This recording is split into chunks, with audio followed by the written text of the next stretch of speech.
Current कैसे calculate करते हैं? तो यहां पे हम मानते हैं कि एक कंडक्टर है,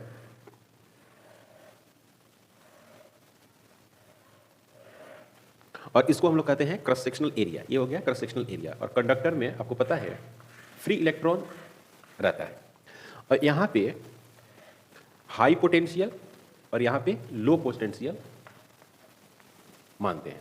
तो हाई पोटेंशियल से करंट, इस तरह से करंट को फ्लो होगा, हाई से लो।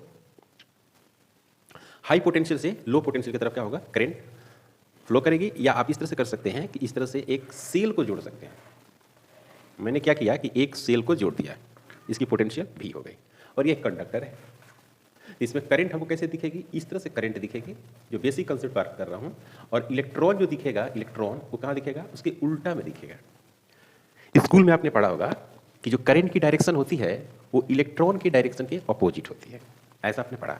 तो एक तो करंट निकालने का तरीका यहां पर ये हो गई कि आपको सिर्फ चार्ज दिया हुआ है Q, Q equal to charge transfer.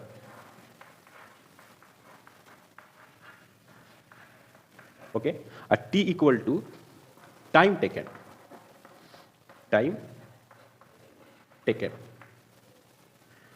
तो करंट इक्वल टू हो गया I equal to Q divide by T। ये एक फार्मूला हो गया, charge divide by time.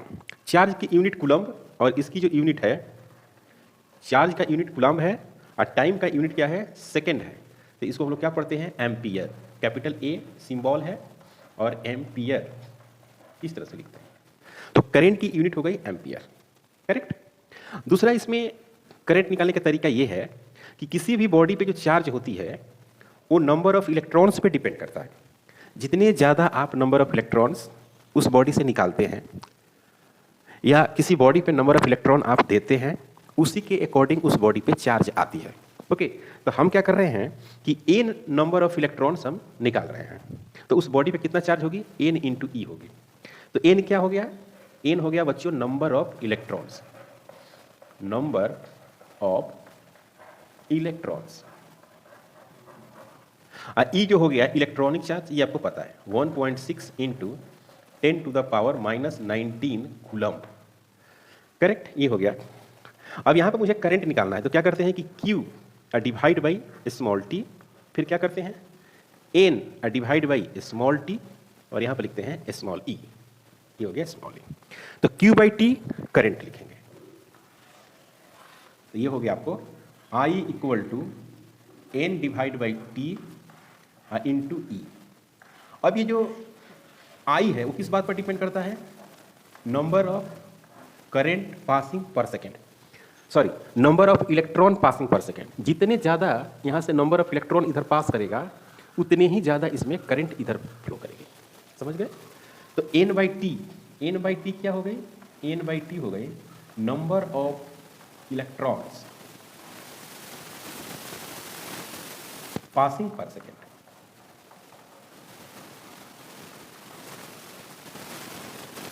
Number of electron passing पर सेकेंड। क्वेश्चन में आपको नंबर ऑफ इलेक्ट्रॉन पासिंग पर सेकेंड दिया रहेगा, और आपको क्या करना है, आई का वैल्यू निकालना है। करेक्ट। तीसरी पॉइंट है यहाँ पर, इंटरेस्टिंग पॉइंट है कि अगर I is equal to suppose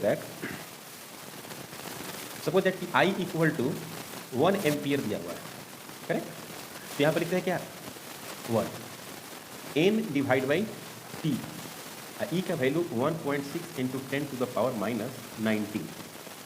n divide by T equal to 1 divide by 1.6 into 10 to the power minus 19। जब इसको हम सोल्व करेंगे तो मिलेगा 6.25 10 टू द पावर 18।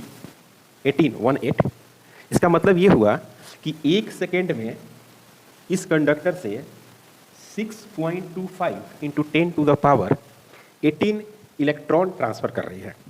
आप इसको नोट कर लो, क्योंकि आज के लेक्चर में मैं ये बताने वाला हूं कि हम करंट इलेक्ट्रिसिटी कैसे कैलकुलेट करते हैं, कितने तरह से कैलकुलेट करते हैं, ये मैं बता रहा हूं आपको आज। तो आप इसको नोट कर लो।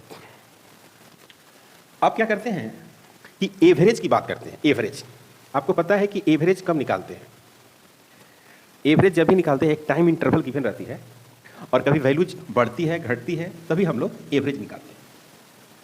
तो एवरेज में थोड़ी सी मैथमेटिक्स का भी हेल्प हम लोग लेंगे। मान लीजिए फोर्थ में मान लीजिए कि हमारे पास चार्ज दिया हुआ है क्यू, ओके, और ये जो क्यू है सपोज दैट वेरी कर रहा है टाइम के अकॉर्डिंग, ठीक है, इस तरह से दिया हुआ है। तो टी टाइम है, क्यू चार्ज है, तो इसमें कहेगा कि एक इंटरवल में निकालो। तो टी इनिशियल एक टाइम दिया रहेगा, एक टी फाइनल टाइम दिया रहेगा। तो जो डेल्टा टी होगी वो क्या होगी बच्चों, डेल्टा जो टी होगी वो हो गई कि आपको T2, this is the one, T2 minus T1। और इसमें क्या करेंगे कि पहले यहाँ पर T1 को पुट करेंगे तो Q1 कैलकुलेट कर देंगे, फिर दूसरी बार क्या करेंगे यहाँ पर T2 पुट कर देंगे, फिर Q2 निकाल देंगे, तो उसी तरह से आपको डेल्टा Q निकल जाएगा। तो डेल्टा Q क्या हो जाएगा, Q2 माइनस Q1। तो इसमें I जो एवरेज होगा, this is the I average, average current बोलते हैं इसको।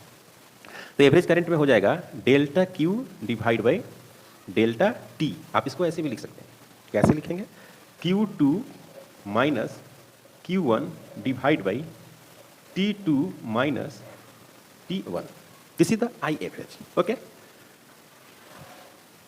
अब इसमें क्या है कि अगर मान लीजिए कि इधर पे है आपको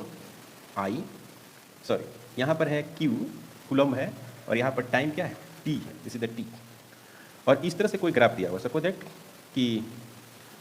दैट इस तरह से ग्राफ दिया हुआ है। इस ग्राफ को अगर देखेंगे, है ना, तो इस ग्राफ को हमने ड्रॉ नहीं किया है, हमने कैसे सिंपल डायग्राम ड्रॉ किया है कि t बराबर 0 पर उसका चार्ज 0 नहीं है, ओके, और अपना दो इंटरवल इस तरह से है। तो ये हो गया क्या, थीटा हो गया, ये वाली चेंज हो गया, क्या होगी, डेल्टा Q हो जाएगी, क्योंकि यहाँ पर एक चार्ज होगा, एक चार्ज यहाँ पर होगा, इसका नाम होगा Q1, इसका नाम हो गया Q2, यहाँ पर टाइम जो है उसका नाम हो गया T1, यहाँ पर जो टाइम हो गया वो है T2, तो यहाँ पर हो जाएगा क्या, डेल्टा T। तो यहाँ पर अगर हम देखें ज्योमेट्री tan थीटा, तो tan थीटा इक्वल टू क्या होती है, परपेंडिकुलर, परपेंडिकुलर कितनी है, डेल्टा Q, और बेस क्या है, delta T। This is the perpendicular and this is the base, correct, delta Q। अब इसमें देखो, इससे और इससे देखिए क्या मिल रहा है आपको, यहाँ पे tan थीटा और यहाँ पे इसको रखेंगे I एवरेज, इसका क्या नाम है, slope, this is the slope. इसका क्या मतलब हुआ, slope of current, slope of charge and time graph gives out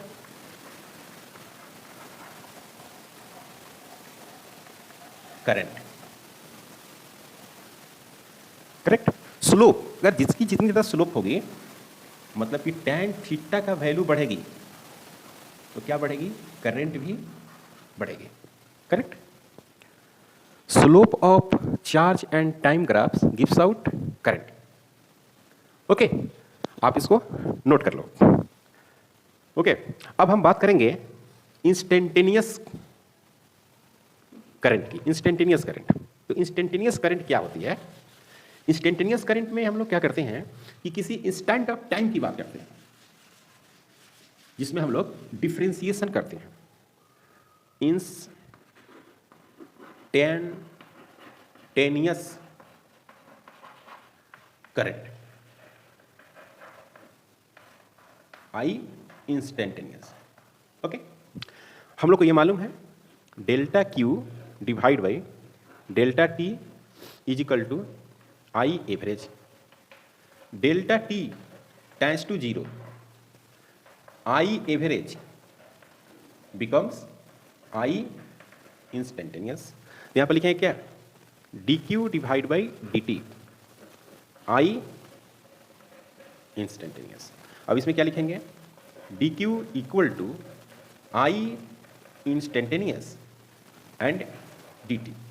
इसको इंटीग्रेट करेंगे, dq I dt, this is the T1, this is the T2, this is the Q1, this is the Q2। आप इसको integrate करेंगे तो क्या मिलेगा, Q, this is the Q is equal to I and dt, this is the T1 and this is the T2। ये क्या बता रहा है कि area of I current and T time gives out charge. जैसे कि मान लो कि इधर क्या है, करंट है, इधर मान लेते हैं बच्चों टाइम है, और कोई इस तरह से आपको ग्राफ दिया हुआ है,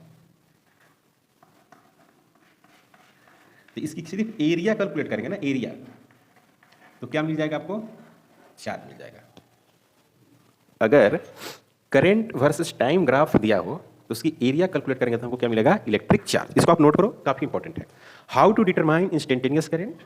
okay, if current given you can determine charge by the method of integration. If graph of current and times are given, you can find area and we get charge. Now, if charge varies according to time, simply differentiate charge with respect to time and we get instantaneous current. Very simple to determine the current in different cases here.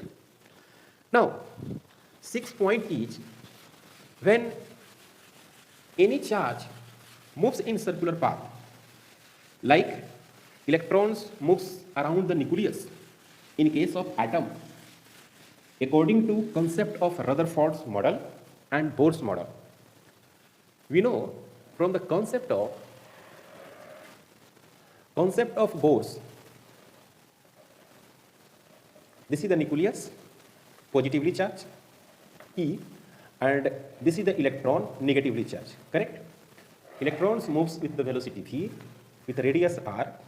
Now current will be, how to determine the current? Current equal to simply q divided by t. लेकिन यहाँ पे जो हम लोग determine करेंगे current को, वो completely one time period के लिए निकालेंगे। One time period, current only defined for one time period. This is important and basic formula. Now F equal to frequency, any particle repeats our motion itself. Particle having two very important character, one time period and another frequency. Now frequency and time period related to like this.